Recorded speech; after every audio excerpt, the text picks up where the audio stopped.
Okay, good afternoon. Let's continue further. Capital gains में एक छोटा सा पॉइंट रह गया है और इलस्ट्रेशंस करते हैं उसको। First is adjustment on loss on sale of securities या यूनिट्स। अगर कोई पर्सन कोई सिक्योरिटीज या यूनिट्स खरीदता है, ठीक है, 3 months prior to the record date. Record date क्या होती है? हर एक कंपनी अपनी एक, जब भी डिविडेंड डिक्लेयर करना होता है तो अपनी एक रिकॉर्ड डेट सेट करती है कि इस डेट तक, इस डेट से पहले पहले जो कंपनी के रिकॉर्ड के हिसाब से शेयर होल्डर्स होंगे वो उनको डिविडेंड दिया जाएगा, क्योंकि otherwise it will be very difficult to declare dividend, क्योंकि every day sale and purchase होती है शेयर्स की और लाखों करोड़ों की उसमें होती है क्वांटिटी में। तो फिर वो कंपनी जिसने डिविडेंड डिक्लेयर करना होता है वो एक डेट सेट कर देती है कि इस डेट से पहले पहले जो कंपनी के रिकॉर्ड्स के हिसाब से शेयर होल्डर्स हैं वो उनको डिविडेंड दिया जाएगा। तो जो पर्सन 3 महीने पहले इसी रिकॉर्ड डेट से 3 महीने से पहले पहले यूनिट्स या सिक्योरिटीज खरीद लेता है उस कंपनी की और उसके बाद उसको बेचता है कब? यूनिट्स के केस में 9 महीने के बाद इमीडिएटली, मतलब within 9 months of the record date, और 3 months within 3 months of that date. तो उस केस में जो डिविडेंड और इनकम होगी इस वाले शेयर्स या यूनिट्स की वो तो एग्जेम्प्ट होगी ही। इस ट्रांसफर में अगर कोई लॉस होगा तो वो लॉस आप इग्नोर करोगे ओनली टू द अमाउंट जितने का ये डिविडेंड आपने एग्जेम्प्ट किया है, ठीक है। Units is ignored up to the amount of dividend exempted.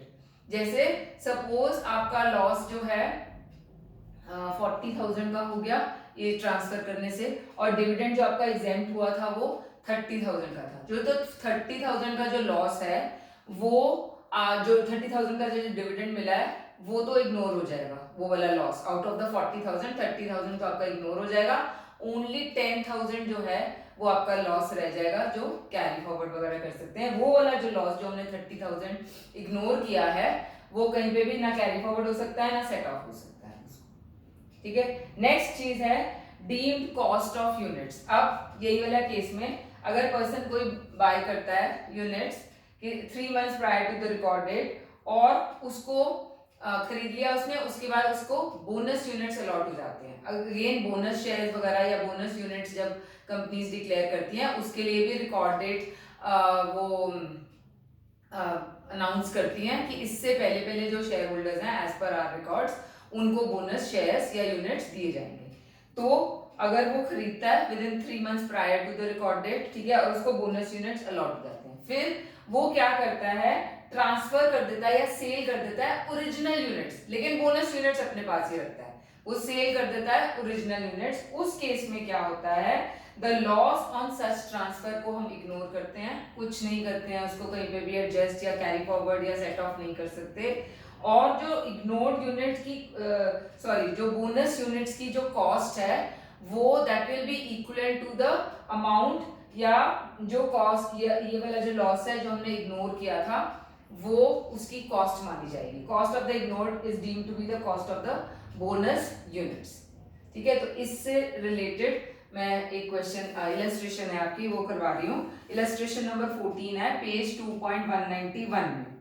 Mister F purchases 5,000 units of a debt-oriented mutual fund of ₹10 each on 1st April 2019.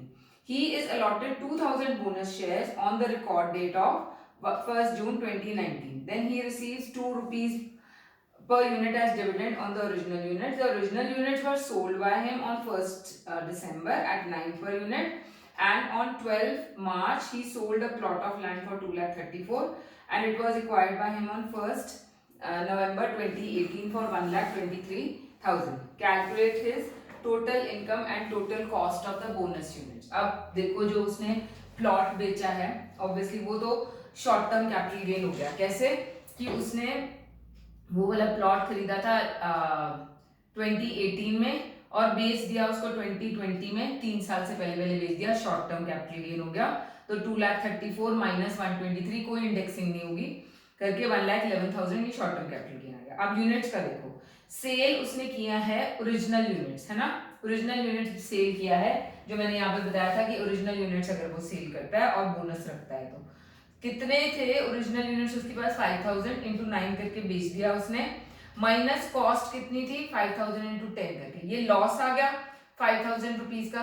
ये लॉस हम कहीं पर भी सेट ऑफ नहीं कर सकते हैं क्योंकि ये वाली कंडीशंस के अंदर है कि उसने 9 मंथ्स के अंदर अंदर ही बेच दिया। कब मिले हैं उसको यूनिट्स, बोनस यूनिट्स 1 जून को, और उसके 9 मंथ्स के अंदर अंदर ही उसने 1 दिसंबर 2019 को उसने ओरिजिनल यूनिट्स बेच दिए। तो ये वाला जो लॉस है ये कहीं पे भी सेट ऑफ नहीं हो सकता, ना कैरी फॉरवर्ड हो सकता है, क्योंकि 3 महीने पहले खरीदा था और 9 महीने के अंदर अंदर उसको ओरिजिनल वालों को बेच दिया। अब लेकिन बोनस यूनिट्स जो उसके पास आए हैं उसकी जो कॉस्ट होगी वो ये वाला जो लॉस है 5000 का जो हमने इग्नोर किया है, that will be considered as the cost of the bonus units जो उसके पास आए हैं। अदरवाइज तो बोनस यूनिट्स की वैल्यू हम निल लेते हैं क्योंकि हमारे को वो फ्री में ही मिले होते हैं, लेकिन ऐसे वाले केसेस में बोनस यूनिट्स की कॉस्ट आपकी 5000 रुपीज हो जाएगी, और जब भी वो बेचेगा बोनस यूनिट्स तो हम उसकी कॉस्ट 5000 लेकर चलेंगे। ठीक है, अब नेक्स्ट है, हाँ मैंने टैक्स रेट्स बताने हैं कैपिटल गेन्स में। अगर आपका लॉन्ग टर्म कैपिटल गेन होता है कोई भी लॉन्ग टर्म कैपिटल गेन, उसमें फ्लैट रेट ऑफ 20% लगता है। जो हमने फर्स्ट चैप्टर में पढ़ा थे रेट्स स्लैब्स के हिसाब से, वो इस पे नहीं लगता है, इसके ऊपर फ्लैट 20% टैक्स लगता है। देन ऑन शेयर्स, जो long term capital gain on shares जो अंडर सेक्शन 112A हमने निकाला था वो उसके ऊपर 10% लगता है अगर वो long term capital gain exceed करता है 1 लाख से, अप टू 1 लाख वो एग्जेम्प्ट है। 1 लाख से ज्यादा अगर करता है तो ही 10% उसके ऊपर टैक्स लगेगा, और short term capital gain on shares के ऊपर आपका 15% टैक्स लगता है। ये रेट्स आपको याद करने, वैसे इस सेमेस्टर में पॉसिबिलिटी कम है कि आपको टैक्स रेट्स आएंगे, वो नेक्स्ट में आते हैं। इलस्ट्रेशन नंबर 15 बिल्कुल सिमिलर है, हमने सिर्फ अंडर सेक्शन 112A के हिसाब से शेयर्स की वैल्यू निकालनी है, एक्चुअल कॉस्ट, फिर फेयर मार्केट वैल्यू और सेल प्राइस में सबसे कम कौन सा है उसको एक्चुअल कॉस्ट से कंपेयर करना है, जो हायर होगा वो आपका कॉस्ट आ जाती है और उसको माइनस करके आपकी कैपिटल गेन आ जाता है। 15A भी सेम है, 15B भी सेम है। अब 16 वाला देखो, illustration 16, from the following particulars calculate the taxable liability of mister Pulkit for assessment year 2021। हमें long term capital gain under section 112A, आपको पता होना चाहिए 112A जो है वो शेयर्स के लिए, कई बार लिखा भी नहीं होता है, वो 3 लाख है, और अदर इनकम हमारी 2,50,000 है। अब अदर इनकम के ऊपर तो हमारे को स्लैब्स लगेंगे, तो अप टू 2,50,000 तो नील है, तो उसके ऊपर तो टैक्स हो गया नील। 3 लाख जो long term capital gain on 112A है, मतलब अंडर सेक्शन 112A है, उसमें से 1 लाख तो एग्जेम्प्ट है, मैंने बताया अप टू 1 लाख एग्जेम्प्ट है। उसके बाद रह गया 2 लाख, उस 2 लाख के ऊपर 10% लगेगा, 20,000 हो गया, प्लस सेस 4% लग के आपका टोटल टैक्स आ जाता है। देन नेक्स्ट है calculation of the tax liability of from mister are.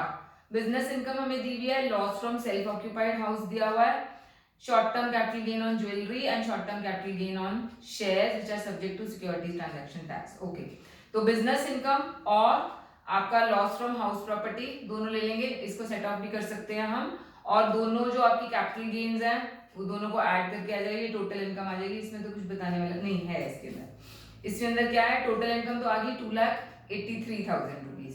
2,83,000 में से अब 65,000 माइनस करेंगे, क्यों? क्योंकि long term capital gain on share जो है उसके ऊपर टैक्स हमारा अलग रेट पे लगता है। बाकी की जो इनकम रह गई है 2,18,000, उसके ऊपर कोई टैक्स नहीं होगा क्योंकि अप टू 2,50,000 एग्जेम्प्ट है।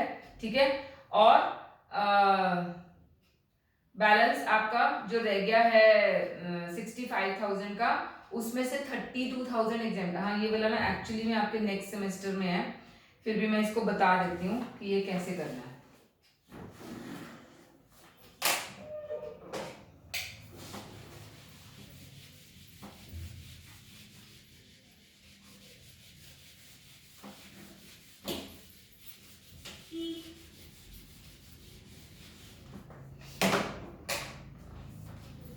हमारा 2,83,000 में से 65,000 जो हमने कैपिटल गेन्स का शेयर्स वाला माइनस किया, हमारी इनकम रह गई है 2,18,000। ठीक है, अब ये है तो 2,50,000, हमारी नील स्लैब 2,50,000 है। 2,50,000 तक एग्जेम्प्ट करने के लिए हमारा डिफरेंस कितना है इससे, 2,50,000 से 32,000 का डिफरेंस है, ठीक है। तो टू एग्जेम्प्ट यहाँ पे लिखा भी होगा, यस, टू एग्जेम्प्ट 2,50,000, हम ये 32,000 जो है शॉर्ट टर्म कैपिटल गेन्स में से लेंगे। तो हमारा शॉर्ट टर्म कैपिटल गेन कितना है 65,000, इसमें से 32,000 माइनस कर दो, 33,000 रह गया। इस 33,000 के ऊपर आपको टैक्स लगना है, क्योंकि ये शॉर्ट टर्म है, तो एट द रेट ऑफ 15% इसके ऊपर टैक्स लगेगा, not on the whole of 65,000, ठीक है। जब आपकी टोटल इनकम में से हम कोई भी long term capital gain minus कर देते हैं, क्योंकि उसका टैक्स रेट अलग होता है, और वो इनकम माइनस करने के बाद कम हो जाती है less than the nil slab, तो टू एग्जेम्प्ट 2,50,000 मतलब बेसिकली हमने 2,50,000 उसमें से माइनस करके देखना है कि कितना डिफरेंस है। उस डिफरेंस को हमने जो भी लॉन्ग टर्म कैपिटल गेन या शॉर्ट टर्म कैपिटल गेन है उसमें से एडजस्ट कर देना है। 32,000 जैसे इसमें एडजस्ट किया, बाकी के इसके ऊपर टैक्स लग जाता है, ये नेक्स्ट सेमेस्टर में भी आएगा। तो देन ये इसके ऊपर 15% टैक्स लग के आपका 4950 आ रहा है। अब रिबेट मिलेगी 87A की, जिनकी इनकम 5 लाख से कम है उनको 87A की रिबेट मिलती है, ओनली इंडिविजुअल्स को मिलती है ये। तो रिबेट कितनी है 12,500 और the tax which ever is less, तो यहाँ पे 4950 ही लेस है, तो ये माइनस करके आपका टोटल टैक्स 0 हो जाता है इस केस में।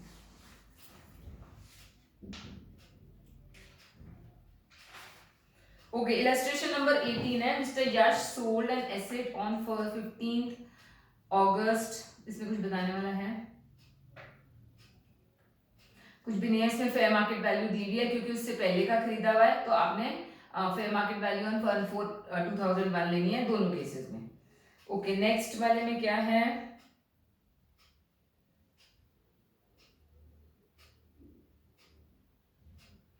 Mr. James is a film producer. During previous year, he sold a film projector of 1,70,000, which had cost him 1,50,000, and in respect of which 40,000 has been allowed as depreciation during the last 2 years. Besides, his total income from business was 75,000.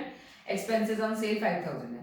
अब depreciable asset के ऊपर तो हमेशा हमारा long short term capital gain ही होता है।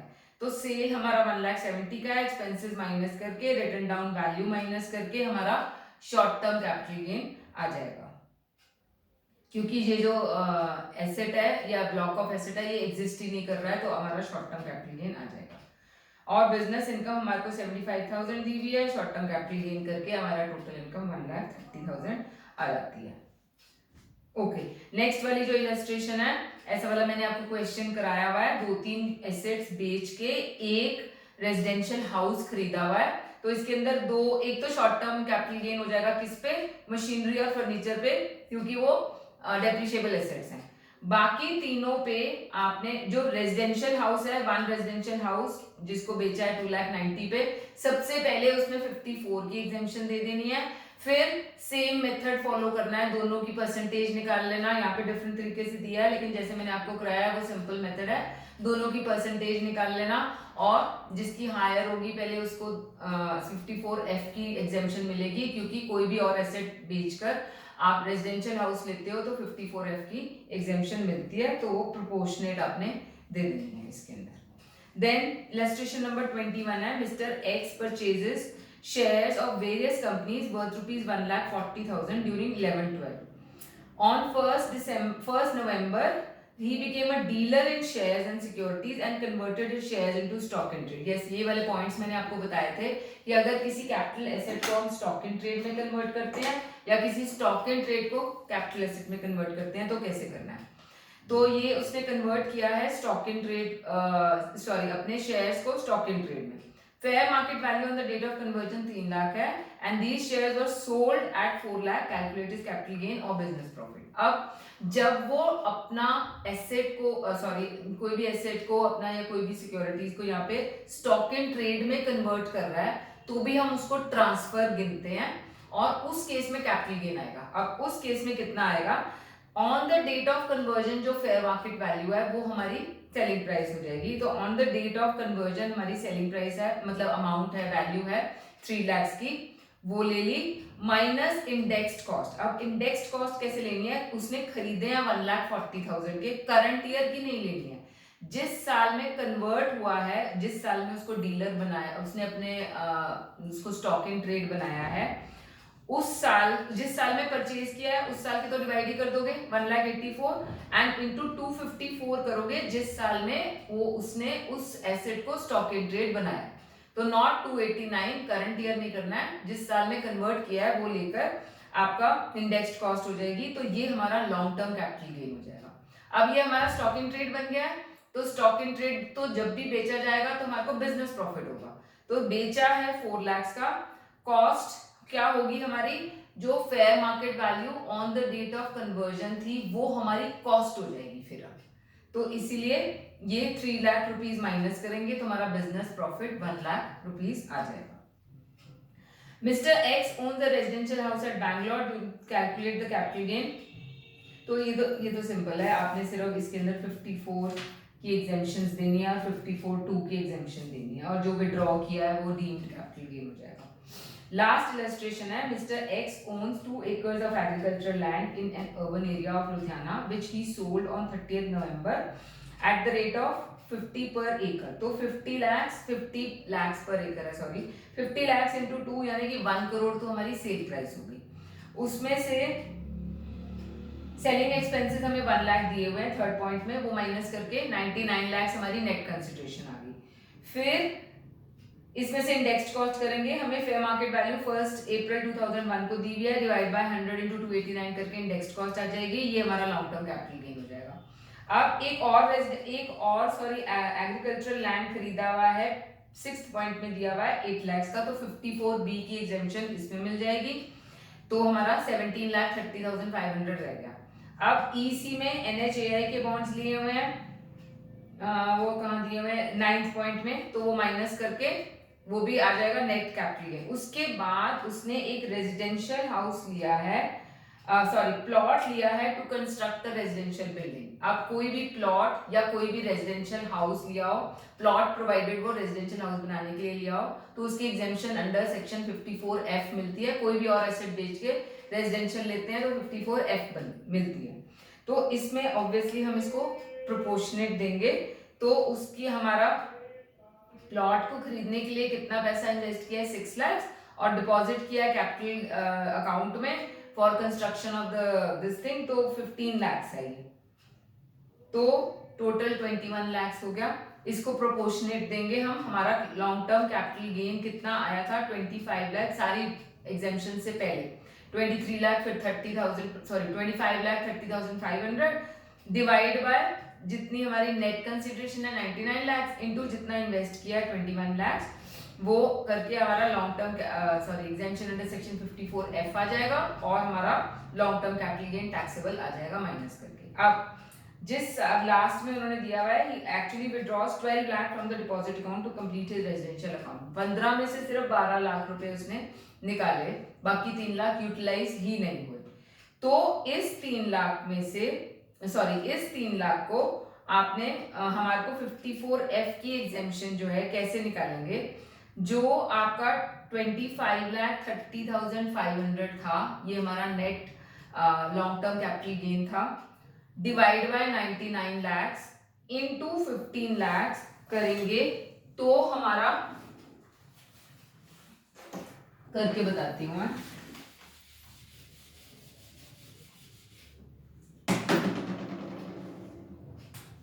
6 लाख का तो उसने प्लॉट ले लिया था, ठीक है, 15 लाख उसने इन्वेस्ट किया था, 15 लाख में से 12 लाख ही यूज हुआ, 3 लाख हमारा अनयूटिलाइज्ड रह गया। अब ये जो हमारे को एग्जेम्पशन मिली है 54X की 5,36,000, ये इन दोनों को मिलाकर मिली है, ठीक है। हमने इस 15 लाख में कितनी एग्जेम्पशन मिली है वो निकालनी है, उसके लिए हमारा जो लॉन्ग टर्म कैपिटल गेन था 25,30,500 divide by net consideration into 15 lakhs, इसमें से 54F की कितनी एग्जेम्पशन मिली है वो इन्होंने नीचे निकाली हुई है नोट 1 में 383409। ये ऐसे निकाली हुई है इन्होंने, ठीक है। अब इस 383409 को प्रोपोर्शनेट देखो कितना बनता है, क्योंकि 3 लाख रह गया, तो 383409 ये 15 लाख के लिए मिली है, तो 3 लाख के लिए कितनी होनी चाहिए, वो इन्होंने निकाली हुई है 76682, ठीक है। ये होएगी, तो अनयूटिलाइज्ड अमाउंट जो अनयूटिलाइज्ड अमाउंट 3 लाख है, उसमें जो एग्जेम्पशन 76682 की है, ये आपकी टैक्सेबल हो जाएगी इसमें से। तो ये थोड़ा सा डिफरेंट पॉइंट है इसके अंदर, इसलिए तो इसके साथ हमारा ये चैप्टर खत्म हो जाता है।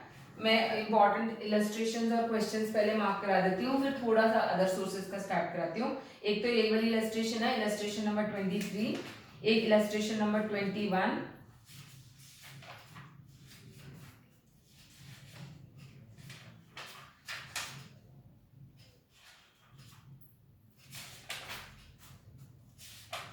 फिर इलस्ट्रेशन नंबर 14, ये वही वाले हैं जो हमने पीछे बैक एक्सरसाइज में नहीं किए हुए हैं, इसीलिए इनको मार्क करा रही हूँ। देन इलस्ट्रेशन नंबर 13, बस बाकी तो हमने सारी कवर कर ली है। उसमें बैक एक्सरसाइजेज में इंपॉर्टेंट क्वेश्चंस हैं आपके,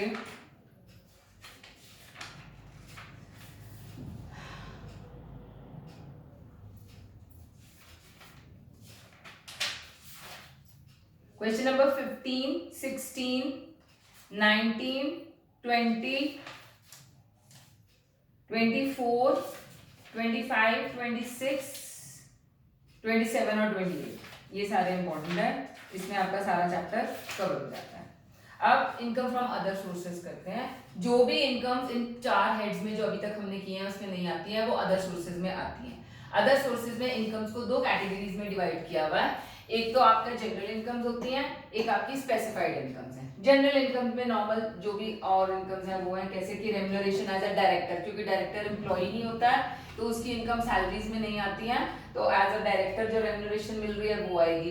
then income received other than the employer, जैसे कि आपका यूनिवर्सिटी एग्जामिनेशन, जैसे जो प्रोफेसर्स वगैरह होते हैं वो तो उनको सैलरी मिल रही है, लेकिन एग्जामिनेशन को अटेंड करने के लिए या जहाँ पे भी एग्जाम हो रहे हैं वहाँ पे जो इन्विजिलेटर्स वगैरह बनते हैं उनको भी पैसे दिए जाते हैं, वो सैलरी इनकम नहीं होती है, वो भी अदर सोर्सेज की इनकम होती है। इंटरेस्ट आपका बैंक इंटरेस्ट वगैरह, एफडी का इंटरेस्ट सारा इसके अंदर आता है। देन इनकम बाय सबलेटिंग, ये हमने हाउस प्रॉपर्टी की इनकम में किया है। Income by subletting is income from other sources.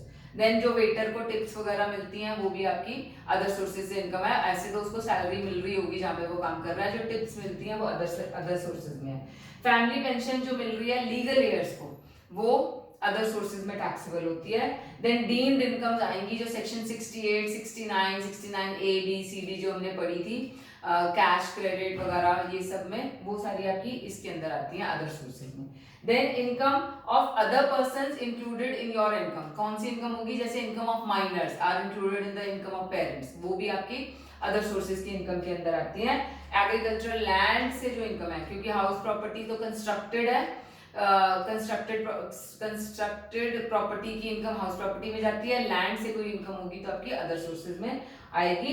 And commission of underwriting वगैरह जो है वो सारी आपकी अदर सोर्सेज में। ये लिस्ट बहुत लंबी है, मैंने बस इंपॉर्टेंट आपको बताए हैं इसके अंदर कौन से हैं। Then is specified income. अब स्पेसिफाइड इनकम में डिविडेंड है जो इन कंपनीज से मिल रहे हैं हमारे को, चाहे वो इंडियन कंपनीज है, चाहे कोऑपरेटिव सोसाइटीज है, चाहे कहीं से भी है, लॉटरी से कुछ आपने विन किया है। देन इंटरेस्ट ऑन सिक्योरिटीज, यहाँ वाला जो इंटरेस्ट है वो इंटरेस्ट ऑन बैंक इंटरेस्ट है, एफडीज या सेविंग का, ये इंटरेस्ट ऑन सिक्योरिटीज है। Then income from machinery let out on hire, ये आपका इसके अंदर आता है। Then key man insurance, then gifts मिल रही हैं कोई आपको वो, देन इंटरेस्ट ऑन कॉम्पनसेशन या एनहांस्ड कॉम्पनसेशन, कोई कंपल्सरीली एक्वायर किया गया लैंड वगैरह उसके लिए कॉम्पनसेशन मिलता है। एनहांस्ड कॉम्पनसेशन या कॉम्पनसेशन के लिए जो इंटरेस्ट हो रहा है वो आपका स्पेसिफाइड इनकम्स के अंदर आता है। तो सबसे पहले आज थोड़ा सा डिविडेंड के बारे में बता देती हूँ। डिविडेंड जो है, इवन इफ आप किसी पर्सन के पास शेयर्स हेल्ड है as a stock in trade, फिर भी डिविडेंड इनकम उसकी टैक्सेबल होगी। अब डिविडेंड अंडर सेक्शन 2 सबसेक्शन 22 कौन सा होता है, जो dividend distribution of accumulated profits है involving the release of the assets of the company that is classified as dividend under section 2 subsection 22। और नंबर 2 है डिस्ट्रीब्यूशन ऑफ डिबेंचर्स, स्टॉक या कोई भी deposit certificate, bonus shares to preference share holders. Bonus shares to equity share holders dividend नहीं माना जाता है, लेकिन bonus to preference share holder, bonus shares to preference share holders dividend माना जाता है। Then distribution at the time of liquidation of the company on the reduction of capital of the company, जो distribution हो रहा है वो सारा माना जाएगा। उसके बाद है आपका payment by company to its share holders holding more than 10% of the voting rights, तो वो आपका डिविडेंड माना जाता है। अब टैक्सेबिलिटी क्या है, इसकी टैक्स ट्रीटमेंट ऑफ डिविडेंड में क्या क्या आता है। डिविडेंड और Indian company and units of mutual fund तो एग्जेम्प्ट होते हैं, ठीक है। अब इस साल से नई चीज क्या हुई है कि 1 लाख से ज्यादा अगर आपका डिविडेंड हुआ तो वो टैक्सेबल होगा, अदरवाइज पहले तो पूरा ही एग्जेम्प्ट था। लोगों का लाखों में भी आता है डिविडेंड कईयों के पास, जिसके पास बहुत बहुत पुराने शेयर्स पड़े होते हैं। तो अब उन्होंने इस साल से रूलिंग चेंज किया है कि जिनका 1 लाख से ज्यादा डिविडेंड इनकम बनती है वो टैक्सेबल हो जाएगा।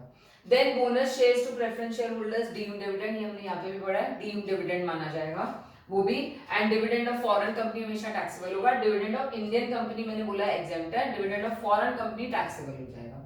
देन अगर किसी पर्सन ने लोन लिया है जो शेयर होल्डर है कंपनी का और उसका सब्सटैंशियल इंटरेस्ट है, सब्सटैंशियल इंटरेस्ट मतलब 10% से ज्यादा वोटिंग पावर है उसके पास, उसको कोई लोन देती है वो वाला कंपनी, ठीक है, तो वो जो लोन है वो ट्रीट किया जाता है एज एडवांस डिविडेंड। हम मतलब कंपनी ये मान के चलेगी कि आगे सालों में जो डिविडेंड है वो एज एन एडवांस डिविडेंड उस लोन को ट्रीट किया जाएगा। लेकिन अगर वो लोन एडजस्ट कर लेती है वो अगले सालों के एडवांस डिविडेंड से, तो वो टैक्सेबल नहीं होगा।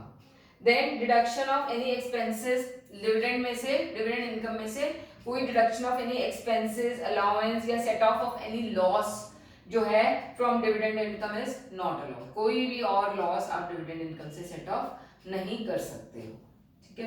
तो इससे रिलेटेड एक आधी इलस्ट्रेशन होगी, बस वो करा देती हूँ मैं। यस, इलस्ट्रेशन नंबर 1 है पेज 2.219 पे। B is a holder of 5,000 equity shares of ₹100 each in M and Company Limited on 1st January 2020. The company decides to issue to its equity shareholders bonus shares out of the balance in the general reserve account at the rate of one bonus share of ₹100 each for every 5 shares held by them. On 31st March, B received 1,000 bonus shares from the company. The market value of bonus shares 120 है. Discuss B's liability to tax in respect of bonus shares received by him. तो इस case में क्या है, ये bonus shares मिल रहे हैं किसको, इक्विटी शेयर होल्डर्स को, तो ये डिविडेंड नहीं माना जाएगा, it is not a dividend, ठीक है। सेकेंड पार्ट में क्या पूछा, would your answer be different if B has received the bonus share as a holder of the company's preference share. इस केस में अगर वो प्रेफरेंस शेयर होल्डर है तो ये जो बोनस शेयर है 1000 इंटू 120 रुपीज जो उसकी मार्केट वैल्यू है वो करके आपका डिविडेंड माना जाएगा प्रेफरेंस शेयर होल्डर्स को अंडर सेक्शन 2 सबसेक्शन 22 में। इसी से रिलेटेड क्वेश्चन नंबर 1 है, Mr. D holds 2,000 preference shares of ₹100 each in a company. Company had reserves worth ₹50 lakhs. Out of these reserves, it issued bonus shares in the ratio of 1:4. Market value of these shares is 116. तो इसको हम कैसे treat करेंगे, ये हमारा dividend माना जाएगा। अब इसके पास बोनस शेयर्स कितने आ जाएंगे,